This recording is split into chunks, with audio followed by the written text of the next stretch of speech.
बिस्मिल्लाहिर्रहमानिर्रहीम, अस्सलाम वालेकुम।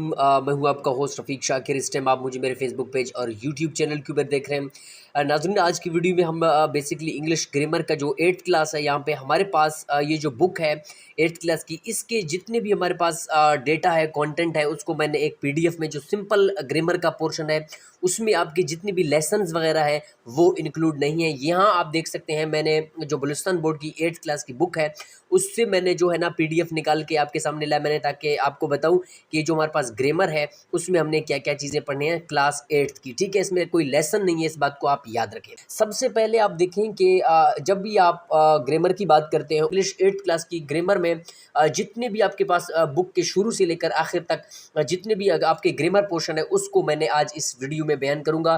तो ये वीडियो बिल्कुल मुकम्मल देखें। अगर आप ये वीडियो देखेंगे तो आपको 8th क्लास बुक पढ़ने की ज़रूरत नहीं है, क्योंकि मैंने 8th क्लास का पूरा ग्रामर मैं 8th क्लास का इस वीडियो में बयान कर रहा हूँ। तो आपसे गुजारिश है कि इस वीडियो को मुकम्मल देखें, आखिर तक देखें, एक एक स्टेप देखें, ताकि आपकी जो ग्रामर है स्पेशल 8th क्लास की जीवीटी और ईएसटी के लिए, तो ये आप देखें कि हमारे पास जो ग्रामर है फर्स्ट पोर्शन आप देखें कि हमारे पास ग्रामर में उन लोगों ने दिया हुआ है कलेक्टिव नाउन का। ठीक है, अब आप ये देखें जो कलेक्टिव है, वर्ड कलेक्टिव का क्या मतलब है, क्या है, a collective noun refers to the group of people और थिंग्स। ठीक है, यहाँ पे देखें कि अगर आपके पास कलेक्टिव नॉन है, नॉन पहले क्या है आप याद रखें, पहले भी मैं बता चुका हूँ, दुनिया में कोई भी चीज़ है वो नॉन है। ठीक है, anything in the world is called non. ये जो पुराना डेफिनेशन हम यूज़ करते हैं, non is the name of a person, place और एनीथिंग इज कॉल्ड नॉन, इसको आप छोड़ दें। ठीक है, आप ये कहें कि दुनिया में कोई भी चीज़ एग्जिस्ट कर रहा है वो नॉन है। ठीक है, अब हमारे पास कलेक्टिव नॉन क्या है, कलेक्टिव नॉन कहते हैं किसी भी ग्रुप ऑफ पीपल को, पर्सन्स को, थिंग्स को, that taken together and spoken of one whole. Simple बात, जिस तरह हमारे पास एक बड़ा एक कॉमन एग्जांपल है द पुलिस, द आर्मी। ठीक है, क्योंकि उनको हमारे पास एक ग्रुप में रखा जाता है, इसी वजह से इसका नाम कलेक्टिव नॉन है। ठीक है, अब याद रखें। अब हमारे पास इसके एग्जांपल क्या है, हमारे पास एग्जांपल क्राउड है, मोबाइल है, टीम है, फ्लॉक है, हेयर है, आर्मी है, चोरी है, फैमिली है, नेशन है, पार्लियामेंट है, कमेटी है और बंच है। ठीक है, ये हमारे पास कलेक्टिव नॉन के एग्जांपल है। कलेक्टिव नॉन बहुत आसान है, ये आप देखें। उसके बाद हमारे पास एब्स्ट्रैक्ट नॉन है। ठीक है, एब्स्ट्रैक्ट का क्या मतलब है, बेसिकली ये वो नॉन है जिसको हम देख नहीं सकते हैं, जिसको हम फील कर सकते हैं। इसके एग्जांपल हमारे पास क्या है, ब्यूटी है, काइंडनेस है, होनेस्टी है, विजडम है, ब्रेवरी है। अगर आप होनेस्टी की बात करें, ईमानदारी, तो ईमानदारी को किसी ने वैसे प्रैक्टिकली फिजिकली देखा है, किसी ने नहीं देखा। ठीक है, तो अब आप देखें कि एब्स्ट्रैक्ट नॉन हमारे पास खुद क्या चीज़ है। इसकी डेफिनेशन को देखते हैं कि an abstract noun is the name of a thing that can not be touch. ठीक है, but it's refers to feelings, ideas और इमोशन। ये वो आप याद रखें कि अगर आपके पास कोई भी सवाल हो एब्स्ट्रैक्ट नॉन के लिए, तो आपसे ये पूछा जा सकता है which of the following non is an abstract non. तो आपको याद होना चाहिए कि ऐसी चीज़ जिसको हम देख नहीं सकते हैं, जिसको हम सिर्फ फील कर सकते हैं, वो हमारे पास एब्स्ट्रैक्ट नॉन है, उसको आप याद रखें। ठीक है, उसके बाद हम बात करते हैं अपने मटेरियल नॉन के ऊपर। ठीक है, वो नॉन जो मिक्सचर ऑफ थिंग्स से बना हुआ है। हमारे पास मटेरियल नॉन है। मटेरियल नॉन हमारे पास क्या है, a material non is a word that is uncountable. हमारे पास जो अनकाउंटेबल चीज़ें होती हैं उनमें हम स्पेशली क्या करते हैं, noun, because these nouns are made up of materials. ठीक है, जिस तरह हमारे पास है क्लोथ्स, मेटल्स, वीट्स। ठीक है, ये सारी चीज़ें हमारे पास क्या है, मटेरियल नॉन है। ठीक है, अब हमारे पास आयरन है, एल्युमिनियम है, गोल्ड है, मरकरी है, स्टोन है, प्लास्टिक है। ये सारी चीज़ें हमारे पास किसके एग्जांपल है, हमारे पास मटेरियल नॉन के एग्जांपल है। ठीक है, अब हम आते हैं, हमारे पास ग्रामर का नेक्स्ट पोर्शन है, प्रोनोन है और प्रोनोन इंटीसीडेंट है। ठीक है, इंटीसीडेंट एग्रीमेंट है। ठीक है, प्रोनोन इंटीसीडेंट एग्रीमेंट बेसिकली क्या है उसको हम देखते हैं। सबसे पहले आप प्रोनोन को देखें। प्रो का मतलब क्या है, प्रो का मतलब बिफोर, नॉन का मतलब नॉन। यानी इसको हम यूं भी कह सकते हैं कि अगर एक जगह पे हमें नॉन चाहिए तो हम वहां पे नॉन को यूज नहीं करेंगे, हम प्रोनोन की यूज करेंगे। Pronouns are that kind of words, pronoun वो लफ्ज हैं जो नॉन की जगह पे इस्तेमाल होते हैं, इसी वजह से हम इसको कहते हैं प्रोनोन। ठीक है, इस बात को आप याद रखें। उसके बाद हमारे पास प्रोनोन इंटीसीडेंट। प्रोनोन इंटीसीडेंट क्या है हमारे पास, the word pronoun antecedent means something that precedes something else in a language, how the pronoun refers back in the same।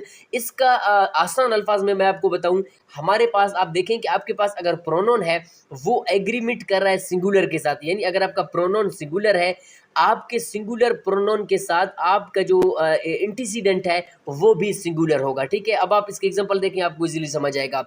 अब आप देखें कि आपके पास जो फर्स्ट यहाँ पे एग्जांपल है, अब आप देखिए कि माई ब्रदर, अब आपके पास जो माई ब्रदर है वो आपका क्या है, वो आपका सिंगुलर नॉन है। सिंगुलर नॉन में आपके पास क्या है, एंटीसीडेंट है। अब आप देखें कि अगर आपके पास सिंगुलर है तो आपके इसका जो प्रोनाउन केस होगा, डेफिनेट बात है वो भी सिंगुलर ही होगा। आपके पास जो सिंगुलर प्रोनाउन है वह वो हिज है, ठीक है। इसको आप देखें next example, mother went to the market to buy her clothes, बहुत सिंपल है। उसके बाद the childrens are watching there, आप देखें द चिल्ड्रंस आर वाचिंग, अभी देखो आपके पास प्लूरल्स आ गया। अब यहाँ पे अगर प्लूरल्स आ गया तो यहाँ पे भी आपका जो प्रोनाउन है वो सिंगुलर नहीं होगा, देयर है आपके पास प्लूरल होगा, ठीक है। तो ये आपके पास प्रोनाउन के कुछ एग्जांपल थे। उसके बाद हमारे पास है सिंपल सेंटेंस और कंपाउंड सेंटेंस।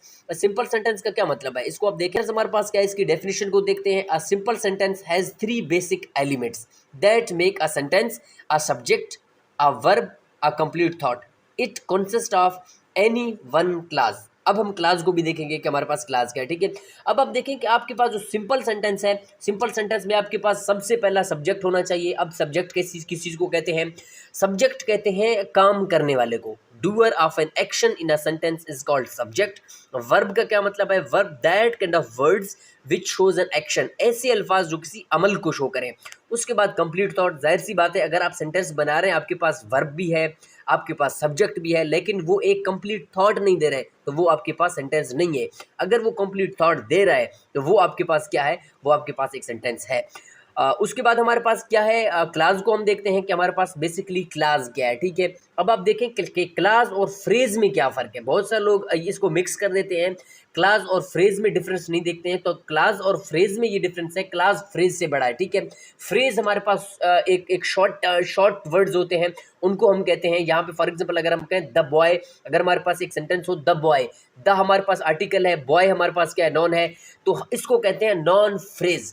तो अगर एक आर्टिकल एक नॉन मिलकर एक क्या फ्रेज बनाते हैं, लेकिन हमारे पास क्लास में ऐसा केस नहीं है। क्लास एक सिंपल सेंटेंस को भी क्लास कहते हैं, ठीक है। इस बात को आप याद रखें। इसके बाद हमारे पास जो इसकी डेफिनेशन है, a group of words which form a part of a sentence that contain a subject and predicate.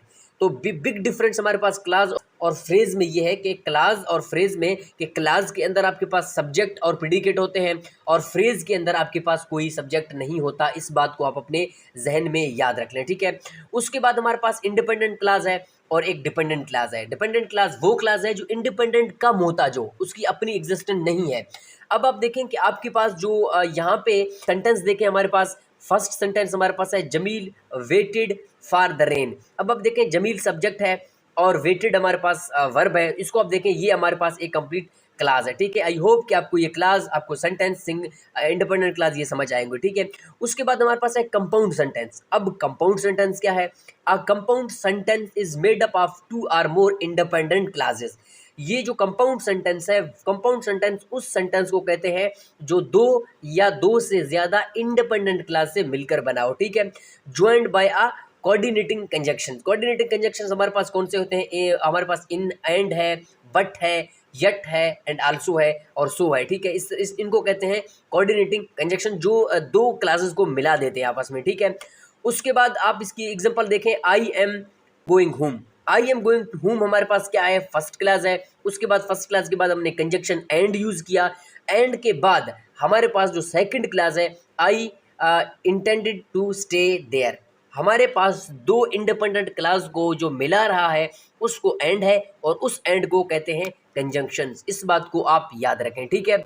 उसके बाद हमारे पास है लिंकिंग वर्ब्स। लिंकिंग वर्ब्स भाई बहुत सिंपल है। लिंकिंग वर्ब भी हमारी तरह कंजक्शंस की तरह काम करते हैं, जो हमारे पास दो सेंटेंसेस को मिला देते हैं।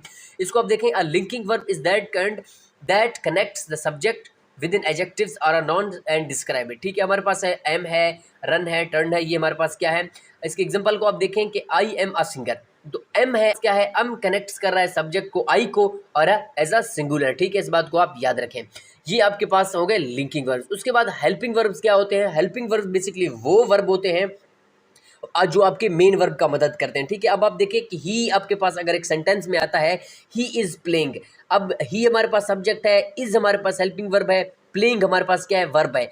आप देखें कि आपने सब्जेक्ट के बाद और वर्ब मेन वर्ब से पहले अगर आप कोई चीज़ लगाते हैं वो हमारे पास हेल्पिंग वर्ब होता है। यानी वो अल्फाज, आसान अल्फाज में इसकी डेफिनेशन ये होगी कि हेल्पिंग वर्ब्स हमारे पास वो अल्फाज होते हैं जो मेन वर्ब की सिंपल मदद करते हैं, ठीक है। उसके बाद हमारे पास मॉडल ऑक्सिलरी वर्ब हैं, कैन, कुड, के, मे, माइट। मॉडल वर्ब्स क्या होते हैं? मॉडल वर्ब्स बेसिकली हमारे पास वो वर्ब है जो किसी पॉसिबिलिटी को, जो किसी नेसेसिटी को शो करते हैं, हमारे पास पावर को शो करते हैं, पॉसिबिलिटी को शो करते हैं। हमारे पास कैन है, कुड है, मे है, माइट है, इस चीज़ को आप देखें, ठीक है। उसके बाद हम आते हैं अपनी जो सब्जेक्ट वर्ब एग्रीमेंट है। सब्जेक्ट वर्ब एग्रीमेंट बेसिकली क्या है, इसकी डेफिनेशन को आप देखें, ये भी आसान है। Subject verb agreement refers to ensuring that the singular subjects have a singular verb. भाई बहुत सिंपल है। आप देखें कि अगर आपके पास सब्जेक्ट सिंगुलर है तो आपके पास जो सब्जेक्ट सिंगुलर है, याद रखें आपका जो वर्ब है वो भी सिंगुलर होना चाहिए। अगर आपका सब्जेक्ट प्लूरल है तो आपका वर्ब भी प्लूरल होगा, इस बात को आप याद रखें। इसका एग्जांपल आप देखें, एक एग्जांपल है द कैट इज या are outside. The cat is outside, ठीक है, क्योंकि कैट इज अ सिंगुलर। ये आपके पास हो गया वर्ब, सब्जेक्ट वर्ब एग्रीमेंट, ठीक है। सब्जेक्ट वर्ब एग्रीमेंट का मतलब भी यही है कि अगर आपका जो कोई भी सब्जेक्ट है, आपका सब्जेक्ट आपके वर्ब के साथ एग्रीमेंट करेगा। एग्रीमेंट तब करेगा जब आपका सब्जेक्ट सिंगुलर होगा तो वर्ब भी सिंगुलर होगा। अगर आपका वर्ब प्लूरल है, सब्जेक्ट सिंगुलर है, इसको वर्ब एग्रीमेंट नहीं कहते हैं, इस बात को आप याद रखें, ठीक है। उसके बाद हमारे पास डायरेक्ट और इनडायरेक्ट ऑब्जेक्ट्स हमारे पास आते हैं। डायरेक्ट ऑब्जेक्ट उस ऑब्जेक्ट को कहते हैं जो डायरेक्टली कोई एक्शन रिसीव करे। For example I am playing cricket. अब क्रिकेट क्या हो रहा है? डायरेक्ट इफेक्ट हो रहा है, ठीक है। अब आप देखें जो इनडायरेक्ट ऑब्जेक्ट होते हैं, वो इनडायरेक्ट क्या होते हैं? वो ऑब्जेक्ट्स होते हैं जो खुद डायरेक्टली कोई चीज़ अफेक्ट नहीं कर रहे होते हैं, वो बेनिफिशियर होते हैं, ठीक है। जो बेनिफिशियर हमारे पास होते हैं उनको हम इनडायरेक्ट ऑब्जेक्ट कहते हैं, ठीक है। अब आप देखें हमारे पास कैसे होगा है कि we sent him a notice, ठीक है। अब आप देखें कि वी हमारे पास सब्जेक्ट है, सेंट हमारे पास वर्ब है, हिम हमारे पास डायरेक्ट ऑब्जेक्ट है, अनोटिस हमारे पास क्या है?